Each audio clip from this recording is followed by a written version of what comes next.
Can everybody hear me up there?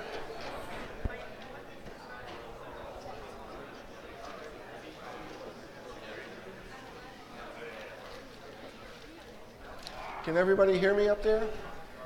All right. So last time we talked about Turing and the halting problem. And we said that the number of algorithms, the set of algorithms is countable, right? You can enumerate the algorithms by lexicographic order. Once you enumerate them by size, there's only so many algorithms or programs or codes of any given size. And then within size by lexicographic orders, you can enumerate everything, number them, and therefore the set of algorithms is countable. On the other hand, the set of functions is not countable. And we showed that using diagonalization. Right? The previous proof was by dovetailing. So using diagonalization, you can show the set of Boolean functions is not countable, and therefore some Boolean functions have no algorithm to compute them. And that was a revelation. We didn't know that. We thought every function that you can precisely state, you can compute somehow, one way or another, and that's wrong. So that's one of Turing's greatest contributions. And then because there's not enough programs and too many functions, some functions must not have programs to compute them, but that doesn't give you a particular function. It just shows you that some are not computable. In fact, an uncountable number is not computable. An uncountable infinity is not computable at all. But one that's specifically not computable is the halting problem. And the halting problem, we said, is the problem of given a program and an input, whether that program halts on that input or not. Simple, right? Well, it turns out it's impossible to solve algorithmically. And that's the simplest question you can ask about a piece of code or an algorithm, is whether it ever halts. Never mind what it does or if it does its job correctly. Right? So we also mentioned that the issue of halting is not because of the size of the program that's the issue. Some very short programs can encapsulate very large, complicated mathematical theorems that's been open for centuries. Question? Okay. Thank you. Is this better? Louder? Is this good? Good? Okay. So very short programs, 10 or 20 lines of code, can be equivalent in terms of their halting or non-halting to arbitrary mathematical conjectures that have been open for centuries, like Goldbach conjecture and Fermat's last theorem and so on. So it's not about the size, right? And we then gave a proof that the halting problem is undecidable. We assumed there was an algorithm to solve the halting problem, and then we embedded it in a larger piece of code that does the opposite of what it does. If that piece of code halts and says yes on an input program and its string, the output is observed by the encapsulating code, and it does the opposite. It goes into an infinite loop deliberately. Okay? Otherwise, if the subroutine supposedly that solves the halting problem says no, it doesn't halt, the encapsulating code says, okay, I will halt deliberately and stop. So this gives a contradiction, because if you feed this program T to itself, it will halt if and only if T will not halt. So that's a contradiction. And that's sort of where we stopped last time. That's in 3 minutes what we've done the last time. Any questions so far? So that's what the halting problem proof looks like. It's not long, but it's subtle. Okay, and it's using non-existence argument. It's based on diagonalization. It's kind of a diagonalization in disguise. So in practice, when do we want to feed a program to itself like we did in this proof? Is there something strange about feeding a program to itself? Right? There's cases in practice where you actually want to do this and you do that. Can anybody think of any? Yeah. Compilers. Right? So compilers, why would a compiler want to compile itself? I mean, that's the next question. What's the deal there? If you want to build an optimizing compiler, that's the next, say, newest, coolest, fastest, say, C compiler or C++ compiler. You can write it in C++, and you use the old C compiler to compile the new compiler, and the new compiled code will be faster, more efficient, and more optimizing in the code that it produces when it compiles. But then you want to take that compiled code and compile that source code again using the new compiled code. That's when you feed the compiler to itself to get better, more optimizing compiler version. And you can still write the new compiler in the language of your old compiler, namely the language that it actually compiles. So there's nothing strange to write a C++ compiler in C++. Just make sure it compiles itself twice. Once by the old compiler and once itself by the new compiler. How many understand this bootstrapping strategy? Okay. So you can actually do this in real life, and people do that. So there's nothing odd about feeding a piece of code to itself. Remember, codes are just strings, just like the strings themselves, right? Bottom line is that infinite loops are very hard to detect. In fact, impossible to detect in general. That's not to say that you can't do it specifically for very simple cases, right? And remember, at the beginning of the course, we showed this generalized numbers, and we said that there are real numbers that are not finitely describable, and there are finitely describable real numbers that are not computable using an algorithm. Now we're in a position we can prove these theorems. Okay, let's do the first. So, why are some real numbers not finitely describable? Because to be finitely describable, you have to have a finite description. That's a string, right? Quote, unquote, and the description in between. Whether it's a mathematical formula, you give all the digits, or some algorithm to produce digits, like in the case of pi. Those are all perfectly finitely describable. It's pi square root of 2, e, 5 and 7, and minus 2.5. These are all finitely describable numbers. I just described them to you. But the number of descriptions, number of strings, finite strings, is it countable or uncountable? How many say it's countable? How many say uncountable? Countable strings, yes. So there's only a countable set of descriptions, but there's an uncountable set of real numbers. So some real numbers cannot have descriptions to describe them, right? And if you ask me to give you an example of one of those, I'll be in trouble because I couldn't finitely describe it to you, and in this hour-long lecture or at any other time, right? There's not even a billion-character-long description or a Google-long description of such undescribable real numbers. But doesn't mean they don't exist. They certainly exist. We just can't describe them in finite terms. Algorithmic, formulaic, English description, using an equation, doesn't matter. Or a picture, they're just not describable finitely, no matter what. How many understand that? Okay, any questions about that? This is subtle. This is unexpected. We didn't realize that as a species. Okay, next one. Some finitely describable real numbers are not computable. There are numbers you can describe finitely. I'm about to give you an example. But there's no algorithm to produce those digits. So it's not like pi, where there's certainly an algorithm, or e, or square root of 2, where there's plenty of algorithms to produce digits of these numbers, which are perfectly finitely describable. This number, which I'm about to present, will be finitely describable, but there is no algorithm that produces digits, which is kind of strange. Again, we didn't know such numbers existed. That was one of the results of Turing's paper, from his 1936 paper, which we're about to discuss in more detail. Okay, so here is such a number. Take 0 point and then have these digits, which I'm calling h1, h2, h3, and make them solutions to the halting problem. So make h sub I 1 if and only if program P halts on input I, where P and I represented as integers. Now we can number the programs, right? Number the programs with numbers. So when I say program number 37, we all know what we're talking about. When I say program number Google and 1, we all know which program that is, right? Because we already said programs can be numbered, they can be enumerated, they're countable. So these numbers, P and I now, are the integers representing the programs. No longer the strings, but just the integers. But it's the same thing. There's a mapping between program strings and integers that we use to count these programs with over here using dovetailing, right?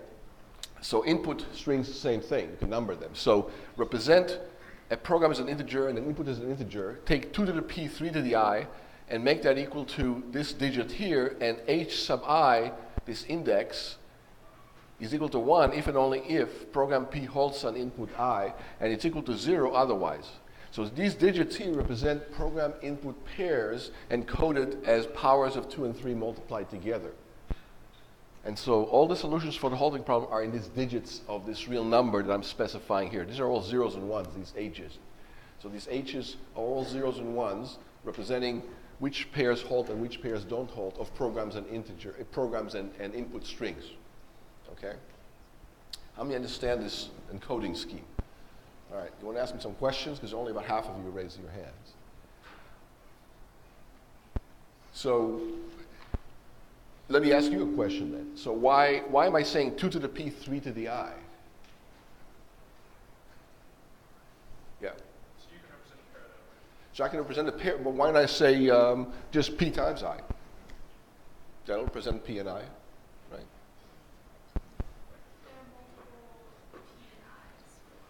Yeah, it's got to be a unique representation. So from this product here, I have to uniquely be able to decipher the p and the I without any ambiguity. So if I say p times I don't know, there's many pairs of p and I that'll equal 360, for example. And I don't know which is which, so it's got to be unique. So this is based on the unique factorization principle of integers, right? Which is also known as the fundamental theorem of arithmetic, has a name. It just means that you can uniquely factor integers into prime factors in only one way. Okay, so that's a real number, and not only that, it's a real number between 0 and 1. How many can see that? Why is it between 0 and 1? Why isn't it more than 3? Simple question. Because there's the 0, there's the decimal point, and there's a bunch of digits, right? So I'm encoding it in binary. It doesn't even have to be binary. It could be a real number in decimal too. Then it'll be between point 0 and 1/9, right? 0.11111, right? It'll be between 0 and a ninth if it was encoded in decimal, if you think about it. But let's just say it's encoded in binary for simplicity, so it's between 0 and 1. Yeah. Is it possible for h to be equal to 0? Good question. Who wants to answer that? So for little h to be 0, all these big h's, all these big red h's will have to be 0 also. Which means, which means no program will halt on no input. Right? So, so if no program halts on any input, so this is like the ith program and the ith input. I didn't put these subscripts in there, but they should be there. 2 to the p sub I and 3 to the I sub I. So it's like the ith p and the ith capital I, the ith input. So the ith program and the ith input. I should really add those subscripts in there. But if little h was 0, that means no program halted on no input. Is that true, that no program halts on any input? Well, no, it's not true, so it's not going to be 0. There's going to be a lot of 1s in there, but it's also going to be a lot of 0s, because a lot of programs do halt on a lot of inputs. But also a lot of programs don't halt on a lot of inputs also, besides from the first assertion. So there'll be lots of 0s and 1s here. So this is a finite description. I just described it finitely, what this number little h is. Right? How many realize I just described it to you precisely? You know what each and every digit in it means, and why it's 0 or why it's 1. How many understand that? It's complete, precise, mathematically correct description. End of story, period, I'm done. So I described it to you finitely. But this number is not computable using an algorithm. If there was a subroutine that produces digits of this number little h, like a subroutine that produces digits of pi or e or square root of 2 or any other number, I can exploit this subroutine into solving the halting problem for me. How will I do that? Some program and some input will walk into the room, and here is how I would solve that halting problem instance if I have a subroutine to produce these digits. I'm going to fire up the subroutine that produces these digits and just wait for more and more digits to be produced. And when the correct digit is produced, I will know the answer to that program and that input that walked in the door. Because eventually, all the digits will be produced. Every digit, however long down the chain of digits down here, will be produced eventually by this supposed algorithm that prints out this number. Even though the algorithm runs forever and there's an infinite number of digits, just like pi, there's perfectly good algorithms that will print digits of pi without ending, and all the digits will be correct, right? You can do that. It's not trivial. You have to have some formula for pi and compute with high precision, more and more digits, but you can do this algorithmically. Nothing stops you from doing it given enough time. More and more digits will be produced. If that was true for this little number h, when the right digit is produced after a long enough wait, it'll give me the solution to every instance of the halting problem that might walk in the door, and I can use that to just predict the answer to that halting problem instance, and I will be now an algorithm that solves the halting problem using that as a subroutine. The subroutine that produces digits of little h. How many get this trick? Okay, it's a transformation. I reduced the problem of halting into the problem of producing digits for little h, algorithmically. And so if I can produce digits of little h, I'm solving the halting problem by waiting long enough and running that as a subroutine. And that's my halting problem algorithm. But we already know there's no halting problem algorithm whatsoever. So there can't be an algorithm to produce digits of h either, of little h. Ain't going to happen. It doesn't exist. It's not a matter of difficulty or hardness or R&D or cleverness or omniscience or omnipotence. It ain't there.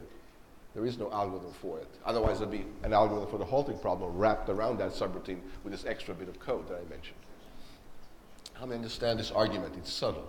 It's not usually lengthy, but it's subtle. Any questions about this? Yeah.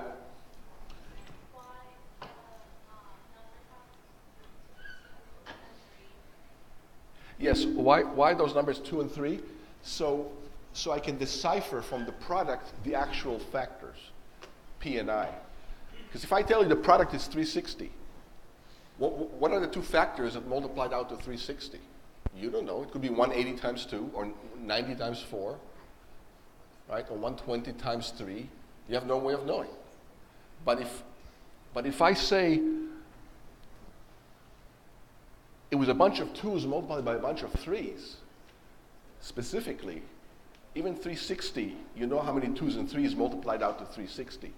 But of course, it has also 5's in it. So for example, if I say 6 is of this form, 6 is little I. What is P and what is big I here?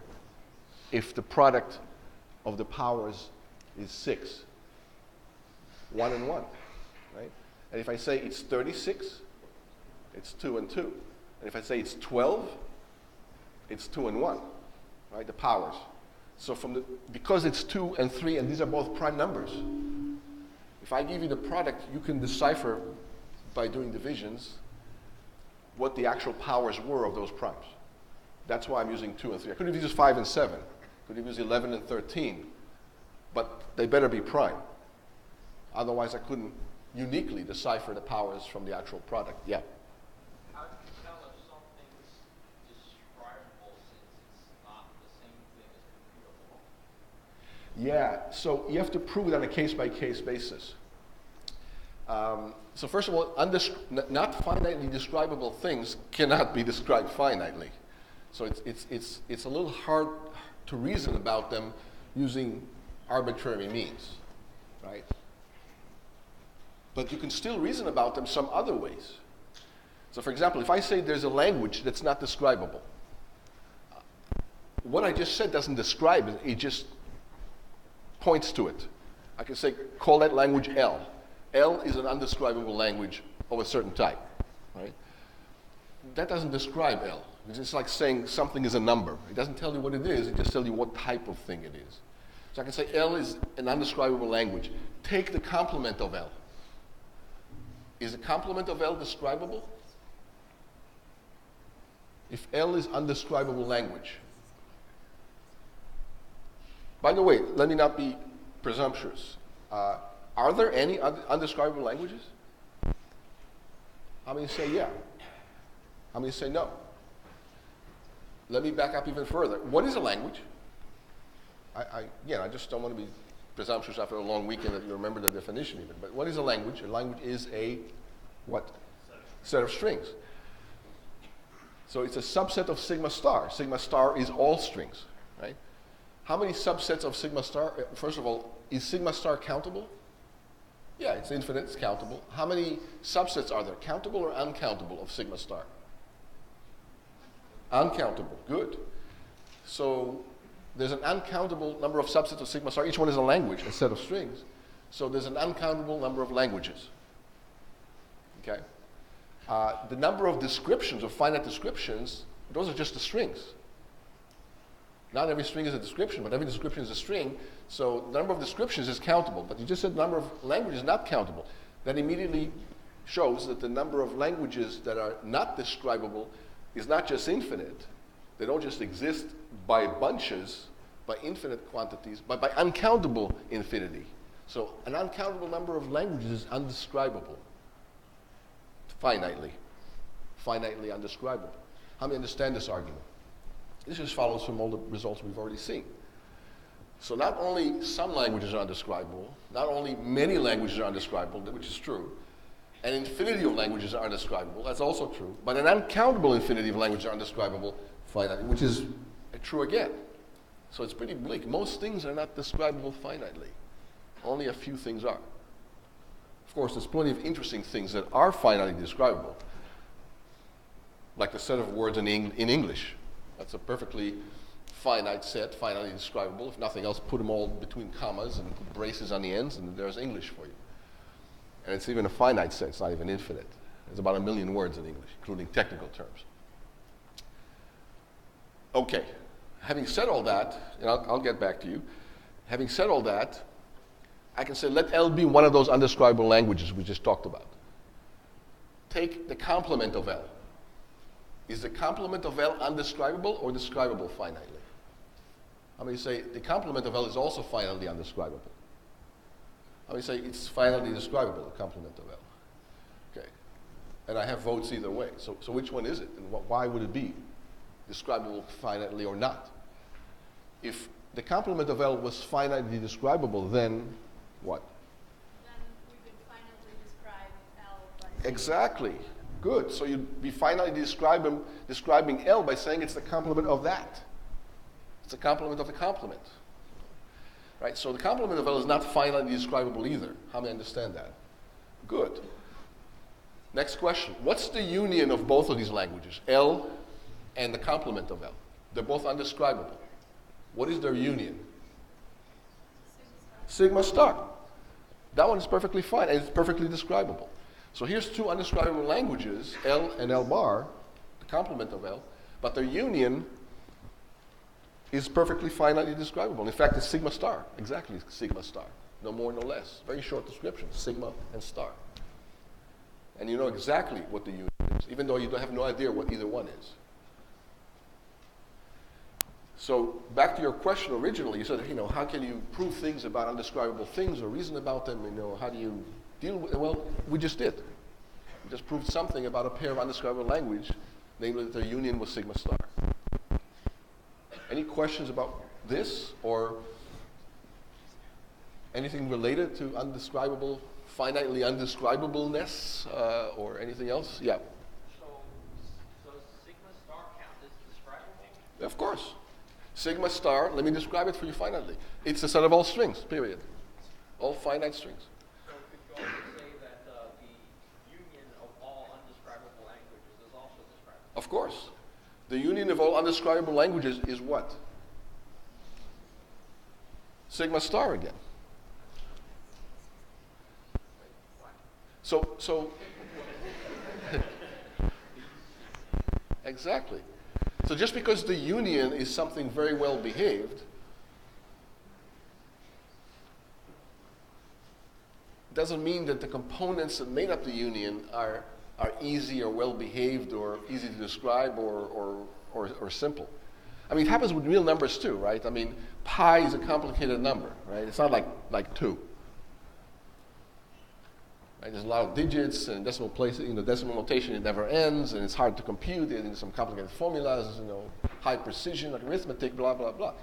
But same for minus pi, right? Minus pi is also same difficulty of computing it and describing it and having formulas for it. But pi plus minus pi, the arithmetic union, if you will, the plus, is what? 0, and that's a very simple number. So be careful how you reason about these things. Strange things can happen, right? And non-intuitive things can happen. You had a question earlier. I didn't forget. Yeah. So I just want to make sure that I understand this correctly. So I is basically, is it a function or? When you say it, what do you mean by it? I. Oh, yeah, right there. Right here? Yeah, you can think about it as a function. H sub I is equal to 1 if I is of this form, and it's equal to 0 if any other condition. Right? For example, if P is not even a program, but it's Shakespeare's Hamlet, then it'll be a 0. And then it halts. So if P is a program and I is an input, and P and I will halt if you ran it, then the corresponding value of H sub I will be 1. So in other words, the big H's encode all the solutions to the halting problem in pairs. Program input pairs. And that's what defines the digits. And that's a perfectly fine finite description. And now you know exactly what little h is defined as. But you still can't compute it. Not just you, anybody can compute it, right? Ancient, omniscient, omnipotent deities can't compute it either, not using algorithms. There is no algorithm to compute this. So that's what we just proved. In other words, we proved that this region is not empty. What is this region? This region are numbers that are reals. They're inside the purple region, but its numbers are not computable finitely, and that's the blue region. And this red is inside the purple, but outside the blue. And I just showed you an example of one of those red numbers here in this big Venn diagram, set containment diagram. How do you understand what we just did? Okay, any questions? Remember, I promised that in this course we will prove theorems like this, and we just did. But up until now, we couldn't have done that because we didn't have the infrastructure, mathematical and intellectual infrastructure to argue about this. We had to know dovetailing. We had to know diagonalization, countability, uncountability, finite describability, a whole bunch of concepts that we had to lay down, nail down, think about, get comfortable, and now we can prove subtle, amazing, almost counterintuitive things like this. These results would be kind of crazy if they weren't true, right? Because they are true. They're just very counterintuitive, unexpected. So you're beginning to see the amazing contributions of Cantor and Gödel and then Turing gave to us. It's their gifts to us to be able to reason like this about what's doable and what's not doable algorithmically, even in theory, never mind in practice. If it's not possible in theory to compute numbers like this, it's certainly not going to happen in practice. If it's possible in theory, it may still not happen in practice. How many get that? Practice is hard. Implementing things is hard. You can have a theoretical super intelligent algorithm, but try to implement that in practice. The Tesla Corporation is trying to do that right now for automatic driving, and so is almost every other corporation on earth, trying to produce machine learning algorithms, AI-ish algorithms. But in theory, it's certainly possible. How do we know that AI is possible in theory? That artificial intelligence is possible in theory, at least. How do we know that? We have proofs that this can happen, actually. I'll give you a hint. This room is full of almost 200 of these proofs right now. Look in the mirror. If you want to know if artificial intelligence is possible, just ask yourself if intelligence without the artificial, natural intelligence, is it not possible? Well, if you're not sure, look in the mirror, and you'll see a proof right there. Right? Whatever algorithms are running in our heads are making all of this possible. By all of this, what I mean. Not just me talking to you, you understanding me, but the entire room, the building, the computers in it, those are all outputs of these algorithms, or this big intelligent algorithm that's running in our head. However that's implemented. It's implemented not using silicon and transistors. It's more like implemented using proteins, enzymes, DNA molecules, and so on. But still, implementation is not the issue. The issue is that it's possible to have a very clever, intelligent super algorithm, and now we're trying to implement those in silicon rather than in proteins and DNA and enzymes. Future computers may actually not be silicon. Just like in the past, we had computers that weren't even made of silicon either. They were made of metal and cranks and wood and blocks and, abacuses. Is it abaci or abacuses? I'm not sure. But, computers can take different implementations. They're still computers, nevertheless. Now we're talking about quantum computers. It can be made of, particles and forces and whatever. There could be all sorts of interesting implementations. But they're all algorithms nevertheless, of one form or another.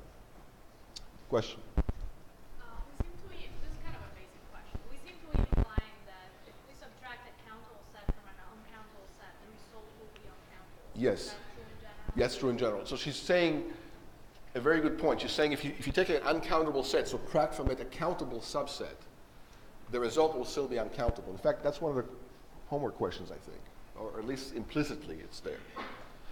Why is that true? If you take away an uncountable set, if the result was countable, put back that countable set into this result which was supposedly countable, and now you can dovetail between the two and count them. And that's the union again, the original set. But the original set was uncountable. And there's the proof to your question. Very good question. How many get that? So you can take away countable infinities as long as you want from an uncountable one. It'll never become countable. It'll remain uncountable. And we just gave a proof. You have to be a little careful. Let me just say a little caveat about this proof. When you take away something, you have to take away only what was there before, not other things, because when you put it back, those other things will go back in. Right? So if you take away 1, 5, and a cat away from the integers, and then you put them all back in, you won't get the integers back. You'll get the integers and a cat inside. How many understand this subtle point? Okay. So you have to take away their intersection. So I'll just leave it at that. But excellent point. Yeah. More questions? This is subtle stuff. This is counterintuitive things you were talking about here. And by the way, this is a Gödel type numbering, where you can encode multiple things as one thing by using the arithmetic unique factorization of the integers to do the encoding, so it's unique back and forth. Yeah. Just to clarify, all things that are computable are describable, correct? Yes. Everything that's computable is describable. That's a theorem, right? I mean, how do you prove what he just said? It's another great point. Yeah. The output of this thing is that. That's backwards to that. The output of this algorithm is how I'm going to describe this number. Yeah. If something is computable, there's an algorithm to compute it, and that algorithm is a description of what it is you're talking about. Remember, description can take many forms. Right? A description could be an English sentence, it could be a computer code, it could be a poem, right? As long as it uniquely describes what it is we're talking about, without ambiguity, so that you can reconstruct it for yourself without needing me anymore when you only have the description on your hands. So a piece of code, by de facto, is a description, and it's a finite description, because a piece of code starts with an open brace and ends with a closed brace, whether it's in C or whatever language it is. Piece of code is always finite description, but a description nevertheless. That doesn't mean it's the only description of that thing, but it's one finite description. This thing has no algorithm to describe it, but it has a finite description nevertheless. Yeah. Is it sufficient to say that descriptions can be looked at as incomplete algorithms? In other words, algorithms which contain references to some other thing, in this case, the halting program. Well, an algorithm is a complete description if you run it and use it to do things with, right? So if I say f of x is equal to x squared, that's a complete description of a parabola. How many get that? Now, it's not a parabola, it's a function. Many pieces of points and sections and segments and the entire parabola if you'd like, right? So if I say, if x is 3, what's the y on that parabola? Well, it's 3 squared. So it gives you a method to uniquely and unambiguously and decisively compute every aspect of the object that we're talking about. No ambiguity, no confusion, and you don't need me for it anymore. If I say f of x is x squared, now you're on your own. If somebody says, what's f of 13, you can compute that without needing me anymore. You don't have to come back and you say, what is f of 13? And I'll say, it's 169. No, you don't need me for that. You can do it yourself from that description, f of x is x squared. So that's a complete, f of x is x squared is a complete description, functional description of a parabola, for example. And I can give you many other examples, right? Descriptions of other curves like circles, and not just that, but how to invert a matrix, how to multiply things, how to produce computer graphics. A code is a complete description, just like a function is a complete description, assuming there's nothing more to it than that, than the code or the function. Okay. But that's a very subtle question. What does it mean to describe something? We can start splitting hairs about semantics about that. You can even take it further. You can say, what is a curve? What is a function? What is a parabola to begin with? What is a circle? Does a circle even exist in this universe? But that gets into philosophy and semantics. What is math altogether? What is 5? Never mind circles and ellipses. The number 2, what is it exactly? Think about that. The number 2. I'm not talking about pi or e or all sorts of red herrings about representation and infinity. What's 2? How many have ever seen the number 2 in your life? How many have seen a representation of the number 2 in your life? Okay. How many have actually seen the 2 itself? See what I'm saying? Nobody's seen a 2. You've seen a little digit that looks like this that represents a 2. Or you've seen this that represents a 2, right?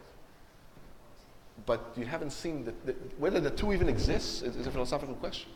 Never mind pi or e or I or quaternions or more complicated things, or matrices, or tensors, vectors. Think about it. You've never seen a 2. But that doesn't mean it's not a useful concept. We use it all the time to add up things and keep track of our checking accounts and prices of things and do commerce and keep track of our age, 2, 3, 4. It's nice to be able to count. Whether 2 exists or not, we can have a long philosophical discussion about that. No more questions. Let me change up my question a little bit. All right. Just pause it for a moment. If you could, in fact, solve a halting problem, would that right there qualify as an algorithm? If you could solve the halting problem, that this will still be a real number, not an algorithm, but there will be an algorithm to produce these digits. How? I will take your subroutine that solves the halting problem, and I will use it to compute whether each digit is a 0 or 1 and print it out and then keep going, and now I'm producing digits just like I would produce digits of pi or e or even digits of 1. 1 is 1.0000 forever. That's a simple algorithm to produce digits of 1. Lots of zeros. Pi, not so much. This, impossible. But if the halting problem was solvable algorithmically, then this will be algorithmically producible number also, and it will not be uncomputable, and it wouldn't be one of these things in this region. But if the halting problem was solvable algorithmically, does that mean this region now is empty? No. How many get that? How do we know that? How big is this region? I just showed you one thing in it. How big is it really? Is there 12 things in it? A billion things? A Google things? You already know how many things there are there. How many? Take a wild guess. It's not Googleplex, it's more than that. How many things? More than a Googleplex things in there. Yeah. How many then in that region right there where this red thing is? It's tiny on this picture, but how many things is that in that region? How many real numbers are there? Uncountable, yes, thank you. How many things uncountable? How do we know? Somebody prove that.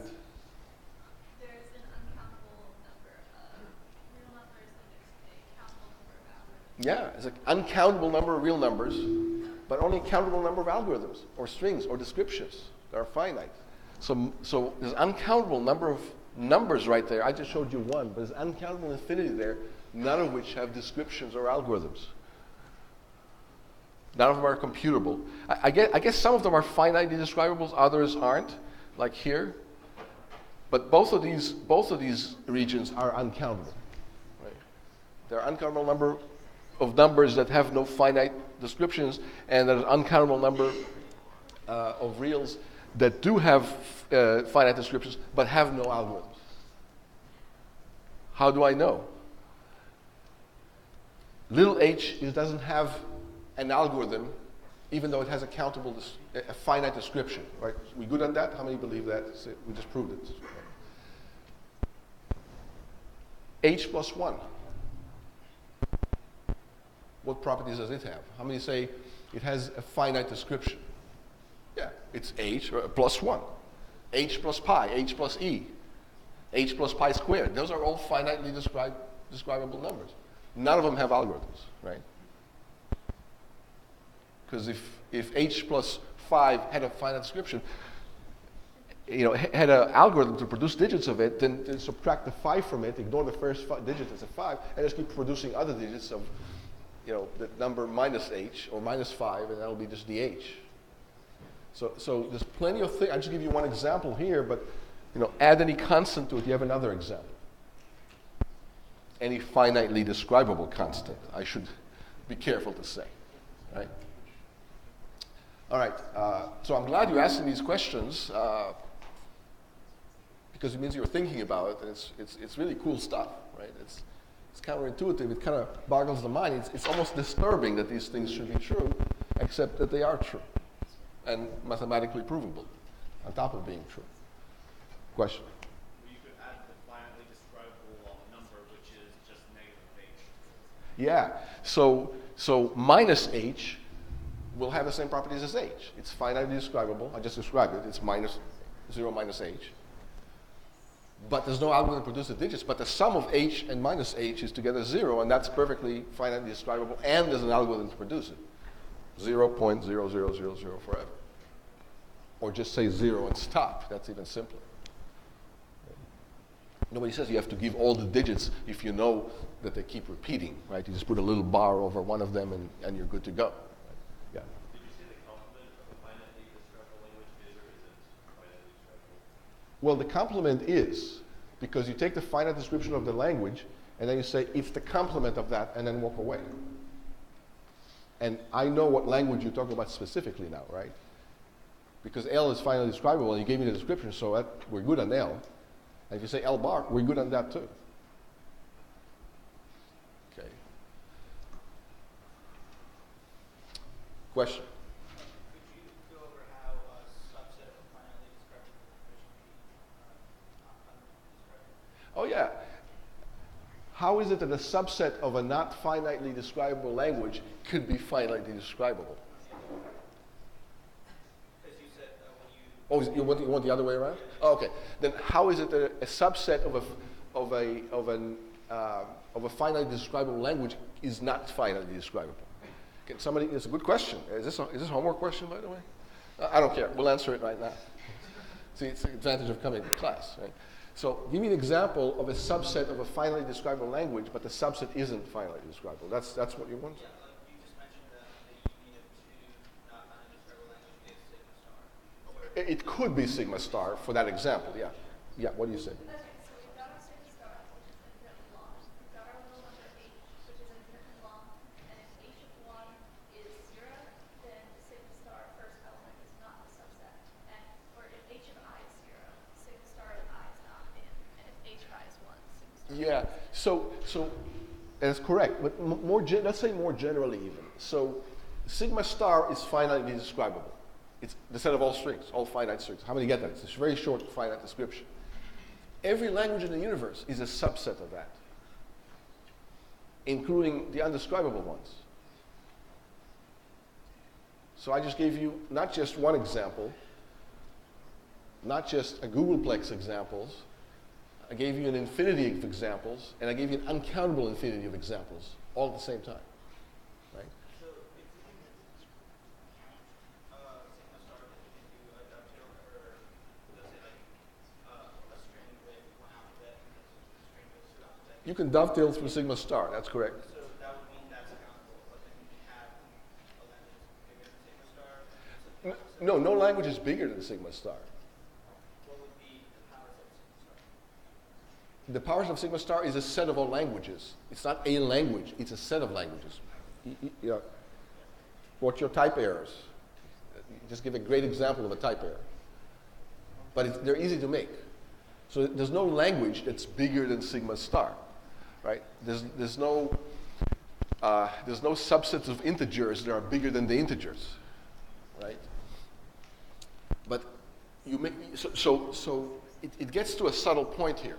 So he's sort of alluding to the notion that if something is a subset of something, it's simpler. That's not true. A subset of something is not simpler. It could be much more complicated than the original. Let me give you an example.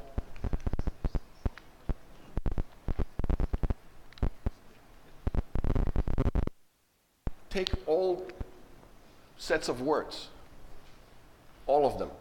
That's a very simple set. I just described it for you. All sets of, all finite sequences of words. Right? Instead of all strings with commas in them is, words, and it make the words arbitrary. So it's word, comma, word, comma, word. However many words you want separated by commas over the alphabet. That's English alphabet. You can use Chinese alphabet if you want. The alphabet doesn't matter. How many understand the language I'm talking about? It's all strings of words with commas in between. Every string is a bunch of words juxtaposed together with commas to separate them, so I know where a word begins, where it ends. Okay? Very simple set. I just described it in just a few words. And you all know what the set is now. Over the English alphabet, all strings representing words separated by commas. In all combinations, as long as it's finite strings, of course.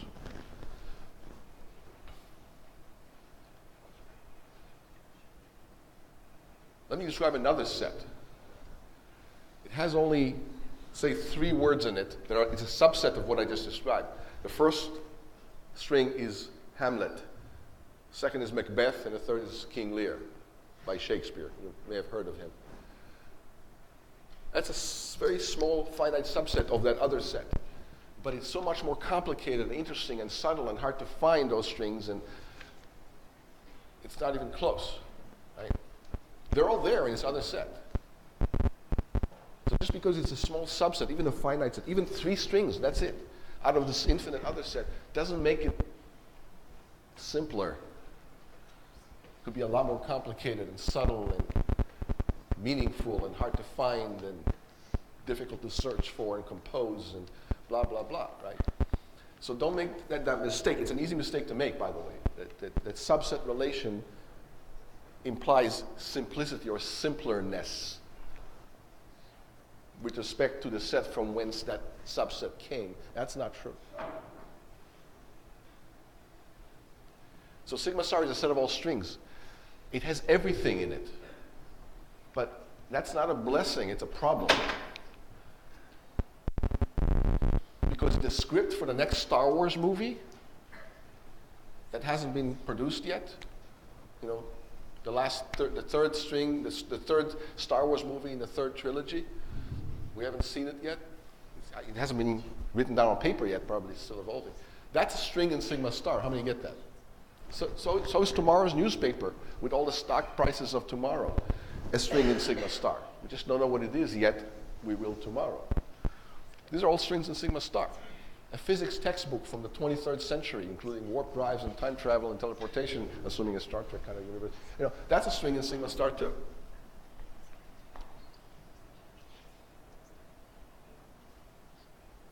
Good luck to you trying to find those strings right now in sigma star and nail them down. That's a completely different story. The set contains those 3 things. There's a script for Star Wars, tomorrow's newspaper, and a textbook from the 23rd century in physics. I just described a very tiny subset of sigma star. But it's so much more complicated than sigma star that if you found any one of these 3 strings right now, you'd probably become a millionaire overnight, especially about tomorrow's newspaper with all the stock prices. Right? The string about the textbook from 23rd century in physics, that'll get you a Nobel Prize pretty quickly, right? If you knew what that string is, even though it's in sigma star right now. And it's a very tiny subset. These are very important points. If you think we're wasting time right now, you're very wrong. It means you're thinking deeply about these things, and you're a lot less to get confused over them as you solve problems and wrap your mind more tightly around these concepts. Question? Is finitely describable an atomic term, or are there also infinite descriptors? You can talk about infinite descriptions if you'd like. It just gets a lot more convoluted, complicated, and harder to reason about, and we won't do that in this course. I mean, this course will be abstract enough as it is, just dealing with finite descriptions and finite strings and finite programs. But you can extend that to infinite. Same in graph theory. In graph theory, you have a graph with nodes and edges. How many know about graphs? You know? Can graph be infinite? How many say yes? It can. You just probably haven't seen those and proved theorems about those and reasoned about those. But graphs can be infinite. Graphs can have even an uncountable infinite of nodes and edges, not just a countable infinity of nodes and edges. Yes, you can do all that. The reals aren't all there is. There's the surreal numbers that contain the reals, plus a whole lot of other things that are not contained in the reals. And you can have a whole course about surreal numbers. These things, can do happen, and they exist, and we can reason about them and prove theorems about them, but not in this course. Probably much to the relief of most of you, I imagine. But you can read about them on the web. In fact, the surreal numbers, you can read about them for extra credit in this course by following that pointer to Don Knuth's novella about surreal numbers. It's amazing. It's an amazing topic. Very cool. Yeah. If you say there are infinite descriptions, would those still qualify as strings? They're not. Yeah, but they're infinite strings, and in this course we only talk about finite strings. So it's just like saying, is a real number a number? Yeah, it's a number. It's not a real number. So don't worry about infinite strings in this course. I mean, I'm telling you they exist, and you can prove things about them and reason about them, and there's a whole theories about them and so on. But let's just stick to finite strings. Believe me, it's going to be fun and cool and challenging and abstract enough just dealing with finite strings. And we're already doing this. This is all about finite strings and, Okay, so let's keep going. So the computable numbers are finitely describable because an algorithm is a description. It's one kind of description, right? Right. So let's talk about a little more what the solving the halting problem do and doesn't do. So what the halting problem proof that we just showed a couple of slides ago, what it does is it tells you there's no algorithm that correctly can tell you if a piece of code halts or doesn't halt in a given input. What it doesn't do is that proof doesn't say it can't be done by a non-algorithmic means, like magic or spells or miracles or you name it, somebody waving a magic wand. It means that in that black box there can't be an algorithm or a piece of code or a series of steps. It doesn't say that there's in this magic, that there can't be magic inside this box that solves the halting problem. How? I don't know. I don't have to explain magic to you, right? When elves do weird things in Lord of the Rings, nobody questions it, right? How did this ring can have so much power? Blah blah. Well, we're not saying. We're just saying Frodo must get it and throw it over there and blah blah blah. It makes a nice story, but the actual magic is never explained if you think about it. When Harry Potter waves a magic wand and somebody turns into something else, we don't have to describe the physics of it or the algorithms of it, and in fact we can't. So this is what we're saying. There's no algorithm inside the box. There can't be. Okay. So if you allow an incorrect algorithm, or if you allow incorrectness, even on some instances, again, all bets are off. I have a perfectly accurate clock that tells you the time twice a day perfectly correctly, right? And in fact, I'll show you my algorithm to tell you the time perfectly correctly twice a day, right? Here's the big hand and here's the little hand, or vice versa. It's a clock that's stopped. This is not going to run, but it'll still be correct twice a day. How many get that? It'll also be incorrect a bunch of times a day. But now we're allowing incorrectness, right? So you see, when you allow incorrectness, all bets are off. The trick is to be correct every time. Otherwise, you have a very simple algorithm for everything. Giving an algorithm for the halting problem that's allowed to be incorrect an infinite number of times, even though it must be correct an infinite number of times also. H of p equals 0. Yeah. The algorithm is look at the program, look at the input, and just say, yes, it halts. That's it. That's the entire algorithm. Print halts quote unquote, and stop. One print statement is the entire algorithm. It'll be correct an infinite number of times, and also incorrect an infinite number of times too. How many get that? It'll be like the stopped clock. And that's not hard to do. You just do it with one statement. So the halting problem's proof doesn't say that there's no algorithm that's allowed some incorrectness. It says there's no algorithm that must be correct all the time. That one doesn't exist. If you allow some incorrectness, even though you insist on infinite amount of correctness, that's not good enough, and that's simple and trivial and doesn't do much. Question? Why, I see single is highlighted there in purple. Why specify single? Does it matter how many of, I mean, doesn't any combination of algorithms, programs, whatever, also constitute another algorithm? Sure, if you use them as subroutines, or stick the code right there in line. But the reason I'm harping on single algorithm, even though it can have many components of subroutines, is because if I allowed many algorithms, somebody will find a loophole and say, oh, you allow many algorithms? Great. So for program 1, I have the algorithm that prints, yes, it halts, and it's correct. For program 2, I have another algorithm that prints, no, it doesn't halt, and that's correct too. For program 3, you see, and you have an infinite number of algorithms, one per program, and they'll all be correct. End of story. Does that solve the halting problem? No, because there's an infinite number of algorithms now, each one providing one solution to a particular instance, and together they solve the halting problem, but there are an infinite number of algorithms. If I try to combine them, I'll have an infinite program. The point is you cannot combine them into a finite program. How many see this point? You know, so when I say single, I really mean one algorithm compose however many parts you want, as long as it's a finite number and the whole thing is finite at the end. You know, it's one large piece of code. You can parse it however you want into smaller subroutines if you'd like. That's why I'm saying single, to avoid this special case when people will try to give me one algorithm per instance, and that's not going to cut it, basically. Yeah. So can't you just say finite instead? I could. But if I said finite, someone would say, well, then, you know, how many can you have? 100, 1,000, a Googleplex? So it's simple to say one. However many you have, you can combine them into one, and now we're talking about one again. So that's good. It's a fair point. Okay. So you can't have an infinitely large program or number of algorithms, or you know. You cannot allow some instances to not be solved. So let's say here's an algorithm that is correct an infinite number of times, never incorrect. I'm going to propose an algorithm for the halting problem that's correct an infinite number of times, never incorrect, but sometimes I will just refuse to solve a problem. Sometimes when an instance comes in, I will say no comment.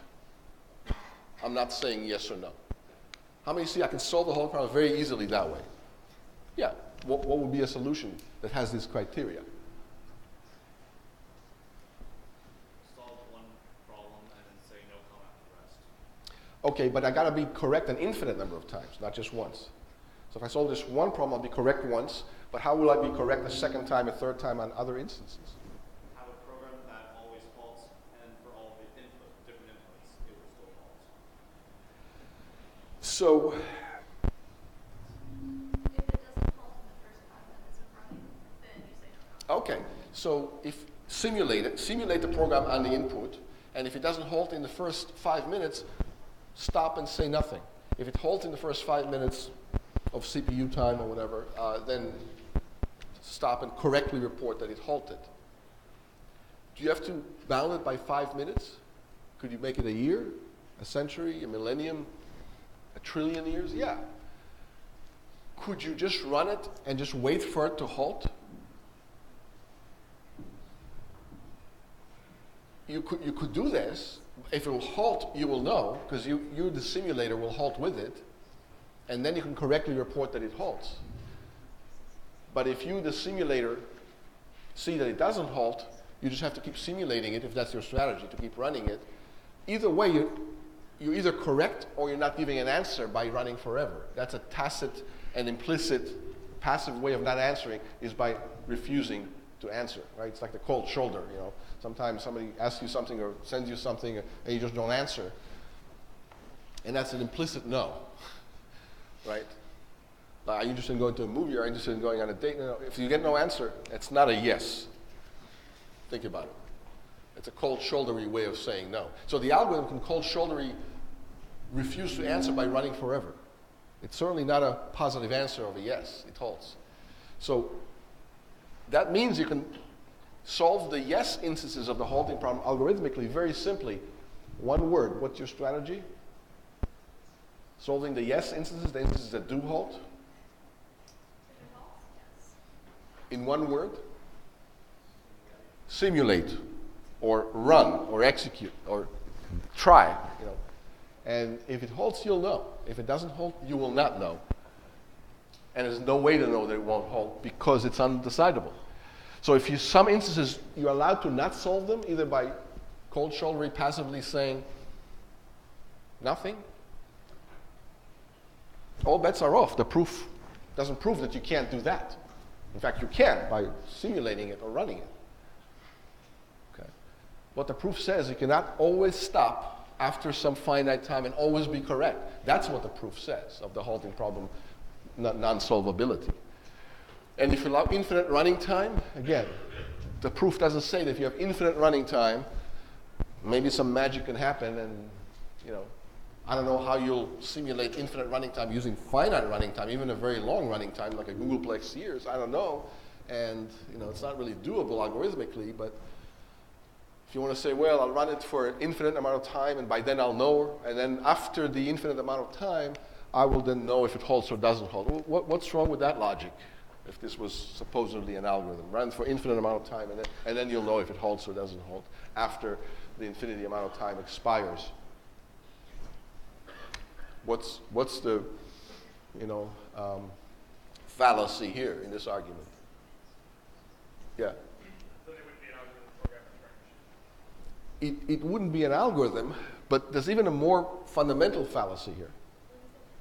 There isn't an after an infinity.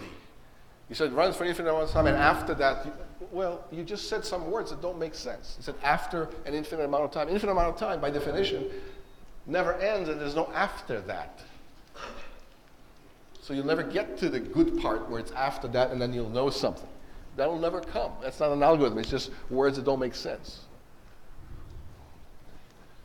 Some people just use words without thinking or caring whether it makes sense or not. You may know some people like that in your own private lives. I do. Some of them are related to me. But anyway, I digress.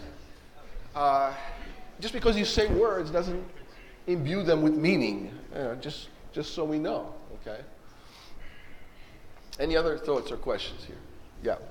There's no reason to say that maybe a relaxation of the halting problem would be solved. Like, okay, if it's longer than the depth of the universe, then it halts. Sure. So all sorts of relaxations of the halting problem are solvable. That's what we're saying here, but not the halting problem itself. I can give you another simple, I can solve all sorts of interesting cases of the halting problem. For example, all programs that have no loops in them, I can solve those pretty easily for halting. The answer is always yes, it halts. There is no loops. It can't even not halt if you try. There are no loops, and there's no recursion either. So any programs that have no loops will always halt. There's an algorithm. Look for a loop, ain't there, say it halts, stop. I just solved an infinite class of halting problem instances. How many get that? And it's a pretty interesting class because a lot of programs don't have loops. A lot of very interesting programs don't have loops in them. Some transformations, some filters, some, whatever they do. And I can give you lots of other examples too, that even if there are loops, but the loops have only constant bounds on their running lengths, integers, not for I equals 1 to j, but only for I equals 1 to a million, and j equals from 1 to a billion, and so on. And all those will halt too. How many get it? So you can have your loops even, just make sure that the bounds are constant. And so on and so on. So there's all sorts of relaxations and special cases that I can solve by the infinitudes if I'd like, but I'm still not solving the general problem, which is what the point is of this proof. So in this discussion, we're saying what the halting problem proof doesn't do after we said what it does, just so you know from both directions what the limits of these arguments are. And it's a very general argument, a very powerful argument, but it too has some constraints that we assume before we can prove it, believe it's true, and walk away in victory. You need to know what it does and what it doesn't do. So he doesn't talk about oracles, arbitrary entities in the box. Like we already mentioned magic, or magic spells, or miracles, or whatever. It doesn't address that. You just address algorithms or codes or specific mathematical instructions, recipes, and so on. Okay?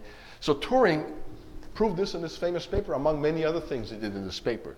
One of the most significant papers ever written, 1937, a single author. He first defined the notion of computation. Nobody's ever done that before. He was the first to do this. We thought we knew what it means to compute and moved on, but turns out we didn't until he defined it.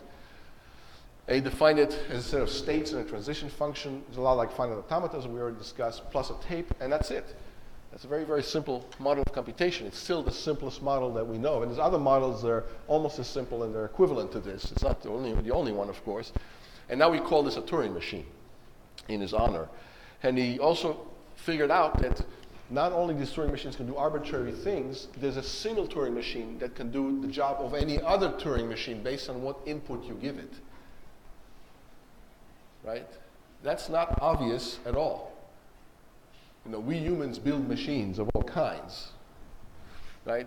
If when you were young, if you want to play a video game, you had to go to your Atari or Game Boy or Xbox or whatever it was to play the video game. If you wanted to watch TV, you'd have to go to a television set and watch the TV there, or a movie. If you wanted to make a phone call, you'd have to pick up a phone and make a call. If you wanted to go shopping, you'd have to go to some department store and so on and so on. If you want to send somebody email, you have to get on your computer and send the email. Now, one machine does it all. What is it called? It's a smartphone, right? So there's a great convergence of technology, but Turing saw that in 1937. He said, one machine can do the job of all other machines, bar none. Right? One machine to rule them all. And now we call it a universal Turing machine. How many of you use a universal Turing machine in your own lives? Give me an example of one other than a smartphone. Universal Turing machine type algorithm or program or code. Universal remote. Turn on TV. Okay, universal remote. But can you send email out of your universal remote? Yeah. Compiler. How many see a compiler as a universal Turing machine? Really? Only 5 of you? So a compiler is a program that can do the job of any other program based on an input that you give it. If you give it one input, it will produce prime numbers. If you give it another input, it will play World of Warcraft with you, which is not the same as prime numbers. Or you can give it another input, it will do arbitrary things. How many do you see that? A compiler is a universal Turing machine. Before Turing said that such a thing can exist, we had no idea that you can have that. We thought that we'll need lots and lots of machines to do lots and lots of different things. And that's called universality, right? And he came up with the first sort of universal Turing machine and described it in that very same paper. He also proved the undecidability of the halting problem, what we just did on the previous slides. He also kind of explicated the Church-Turing thesis. Everything that's intuitively computable is computable using a Turing machine. And that's a very bold statement. It's such a small, simple model of computation using states, transition functions, and a little blank tape that can be extended. It can do anything that we think is doable, either by us or any other way of computing. That's amazing, that would be true. And it's a thesis because we still have trouble describing what the human brain does exactly, but machines are doing more and more of what we're doing, including now driving cars and all sorts of amazing things. So that's his paper. If you've never seen his paper at least once in your life, it's a shame. So here it is. One author, 1936. And he talks about computable numbers, and he talks about certain numbers are not computable, right? And in proving that, he gives credit to Alonzo Church, who produced lambda calculus. He shows that his Turing machines are sort of equivalent to lambda calculus, upon which functional programming is based, including Lisp, the Lisp language, and he calls them computing machines. Now we call them Turing machines, but he didn't call them my machines, him being Turing.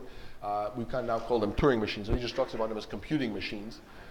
And he talks about symbols and alphabets and transition functions, right? I'm just highlighting a few things. They call it, so automatic machines to compute things, and here are some states and transitions defined, right? Now we call them Turing machines.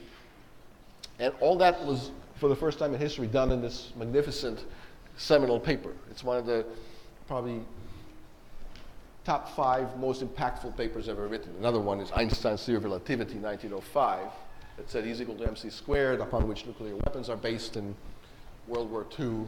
Well, the rest is history, as you know. Nuclear weapons, mass being converted to energy directly, for better or worse. If you do it slowly, you get electricity. If you do it quickly, you have to eliminate cities from the map.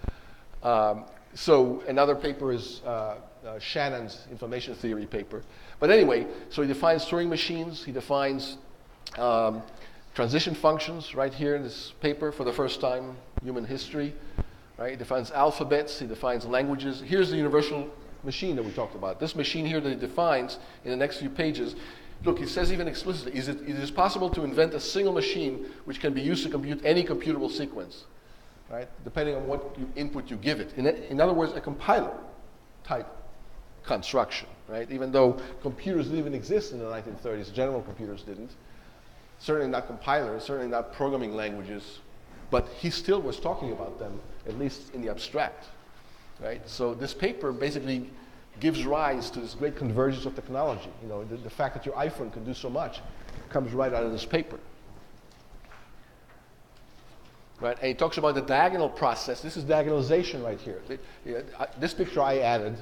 This is York Cantor kind of smirking, because Turing very heavily uses his diagonalization and transfinite set arithmetic techniques to prove everything he did, just like we did to prove that the halting problem is undecidable. So he talks about the Church-Turing thesis, and how such a universal computer might work. And basically, that's really talks about subroutines, that programs can call other programs. Now it seems obvious. What else would you do but call subroutines? But at the time, it wasn't obvious at all that programs can call other programs and keep compounding and building like that. Right? And that's about almost the end of his paper. Right? He talks about the work of Gödel right here. Right? And that's about it. Any questions about this? So at least one, this paper is on the website. If you want to take a deeper dive into this paper and see where most of computer science has started, right there in his 20 or so pages, feel free to do that for extra credit. It's one of the readings that you'd like. All right, see you next time.